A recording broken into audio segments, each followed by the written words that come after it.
SportsBit is powered by BetOnline, driving the opening odds market since 2001. Visit sportsbookreview.com to learn more about BetOnline and its A+ rated platform in the link below.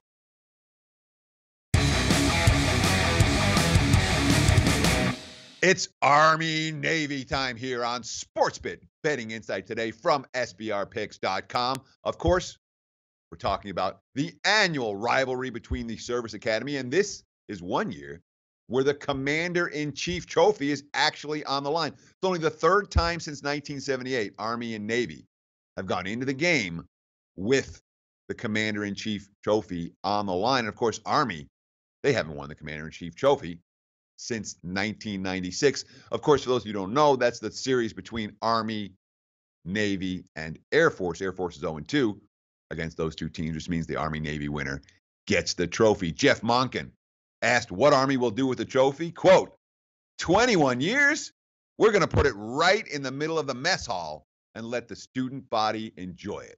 We have a trophy stand waiting for it. Of course, we have a split line in this game.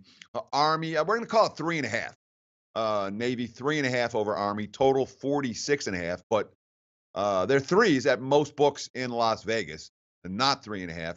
All the early money has come on the dog. All the early money has come on the under. Now, going into last year's game, Navy had won 14 straight. 14 straight over Army. Last year, Army broke through. 21-17, they were 4-point underdogs. They'd been close several times to breaking through. 5 of the previous 6 have been decided by 7 points or less. So this has been a consistently tight series. Last year, Army finally got the job done. So this is the first time in 15 years Navy playing with revenge against the Black Knights. And of course, when you talk about Army and Navy, we're talking about a couple of triple option teams. Guess who leads the nation in rushing again? Number 1 Army, number 2 Navy. But there's potentially a very big difference if these two teams have to throw the football. Navy can throw the football. Army cannot. Look at the numbers. Navy number 41 in passing efficiency. Army number 129. And Army's not only dead last in all of college football, but they weren't even close. UTEP was number 128. UTEP was god-awful. They had an 85.2 passing efficiency. Army at 71.2. For the season, the Black Knights threw only 60 passes. They only gained 335 yards.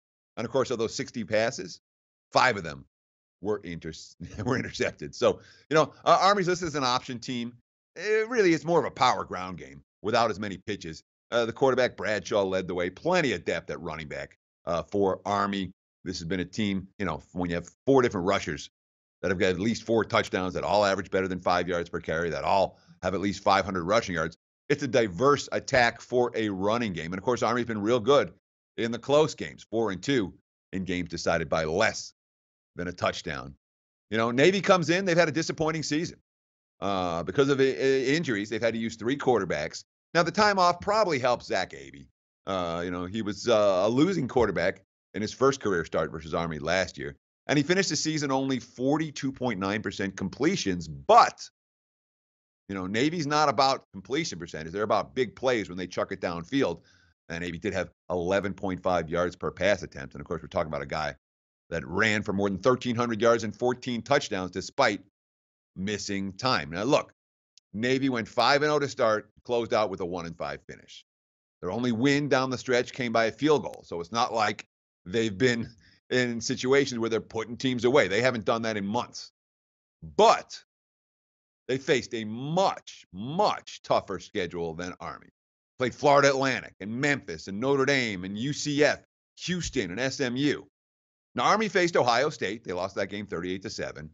Other than that, what do you got? Duke? North Texas? Temple?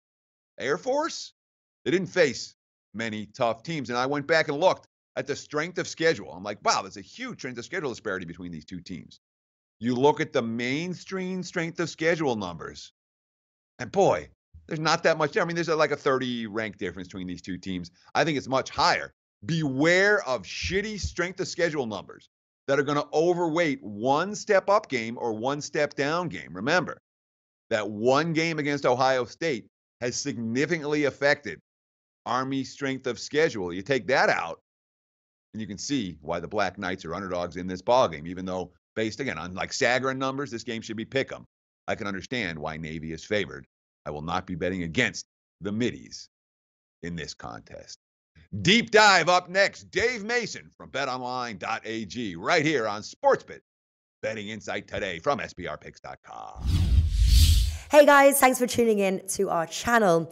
Now, we've put a lot of work into producing all these free videos, so please help us out and keep all our content free for you forever by simply liking, sharing, commenting, and subscribing.